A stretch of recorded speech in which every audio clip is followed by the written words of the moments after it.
கடகராசி அன்பர்களே, இன்று சந்திரன் உங்கள் ராசிக்கு 10ஆம் இடத்திலே இருக்கின்றார். ஆகவே தொழிலிலே நல்ல முன்னேற்றங்கள் உண்டாகும். உறவினர்களால் ஆதாயங்கள் உண்டாகும். தாய்வழி சொத்துக்கள் கைக்கு வருகின்ற நல்ல நாள். வீடு வண்டி வாகன யோகம் உண்டாகும். உங்களுடைய முயற்சிகள் எல்லாம் பெரும் வெற்றி பெறக்கூடிய நல்ல நாள். குலதெய்வ வழிபாடு அனுகூலத்தை தரும். முன்னோர்களுடைய ஆசீர்வாதம் பரிபூர்ணமாக கிடைக்கும். உங்களுடைய முயற்சிகள் எல்லாம் பெரும் வெற்றி பெறுகின்ற நல்ல நாள். உத்தியோகத்தில் இருப்பவர்களுக்கு சம்பள உயர்வு, பதவி உயர்வு, இடமாற்றம் போன்றவை கிடைக்கும். திருமணத்துக்காக காத்திருக்கின்ற வரன்களுக்கு திருமணம் நிச்சயமாகும். மொத்தத்தில் அற்புதமான நாள் இன்றைய நாள். நமக்கு நாள் நன்றாக இருக்கும் போதும் இறைவனுக்கு சென்று நன்றி செலுத்த வேண்டும். நாளிலே சற்று கிரகதோஷங்கள் ஏற்பட்டாலும் இறைவனை சென்று நாடி சென்று வணங்கி நம்முடைய கிரகதோஷங்களை தீர்த்து கொள்ள வேண்டும். மொத்தத்தில் அன்றாடம் ஆலய வழிபாடு அவசியம்.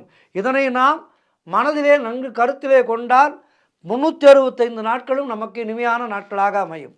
ஆகவே இன்றைய நாளிலே இறைவனுக்கு நன்றி செலுத்துவதற்காக கோவிலுக்கு செல்லுங்கள். வாழ்த்துக்கள்.